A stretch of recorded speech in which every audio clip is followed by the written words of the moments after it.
Good afternoon, everyone. Now, in this topic, we are doing the function overloading. As you know, the function overloading means having the multiple methods having the same name but having the different signature. So now, 2-3 programs already you have done. So now we are doing the same thing but using the different example. Now in this program, we are using the function sum series. In the first function, we are receiving two parameters. One is of integer type and one is of double type, and we are supposed to print the sum of the following series, that is s equals to x upon 1 plus x upon 2 plus x upon 3 for n terms. And now in the second sub part, again one more method is there, sum series, but this time we are not having any parameter and we are supposed to find the sum of the following series, and the series is here 1 plus 1 plus 2 plus 1 plus 2 plus 3 plus 1 plus 2 plus 3 plus 4 up to the 10th term. So now using this function overloading approach, we are supposed to find the sum of the following two series. And now, so for this program, first of all we will write the code in the text pad. So for now we are using a program in which first of all we are writing this simple code, and now the first function we are writing in which we are receiving two parameters n and x, where n is your number of terms and x is your the value of x, that is your x upon 1, x upon 2. So that is the numerator part.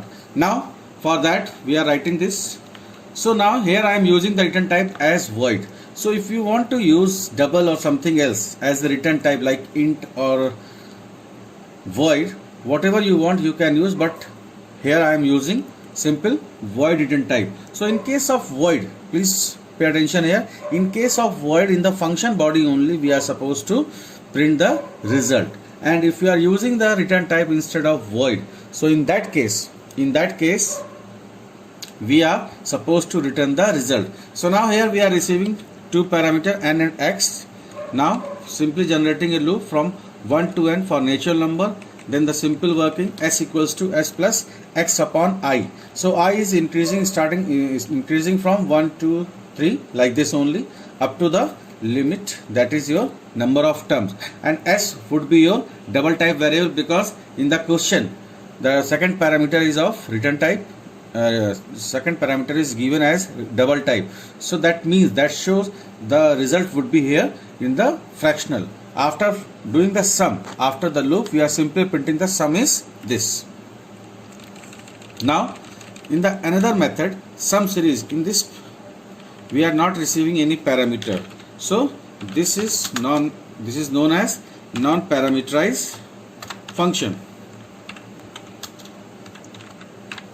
Now in this we are not receiving any parameter, so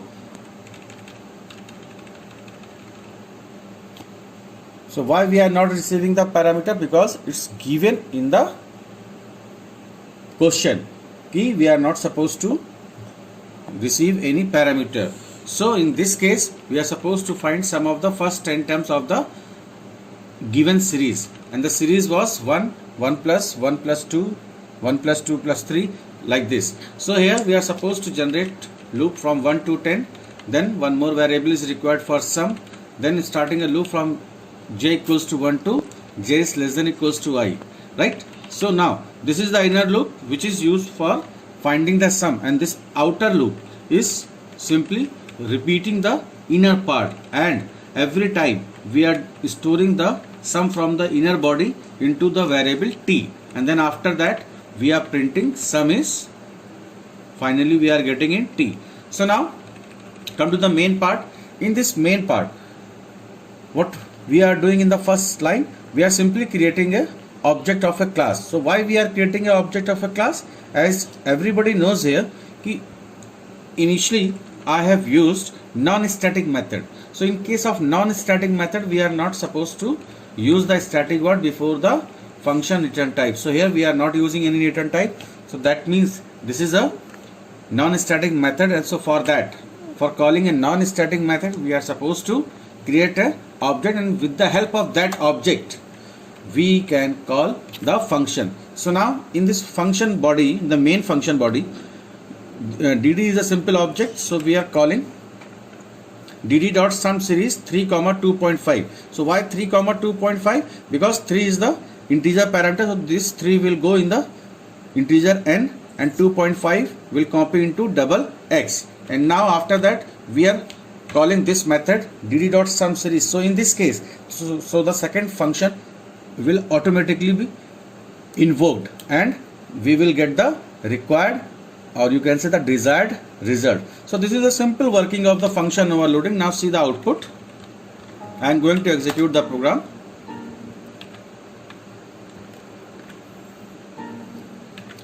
As you can see, the output is coming. That is, from the first series you are getting the sum 4.58, and from the second part you are getting the sum, that is 220, right? So now one more thing here I wanted to tell you. In the main function, means in the function body, in the main function body we are passing the fixed value. Instead of the fixed value, you can take the input also from the keyboard. You can receive, you can use the scanner also, that is up to you, right? So here I am using the simple constant values, right? So this is one of the program in the function overloading concept. In the next video we will do more examples. Thank you everyone.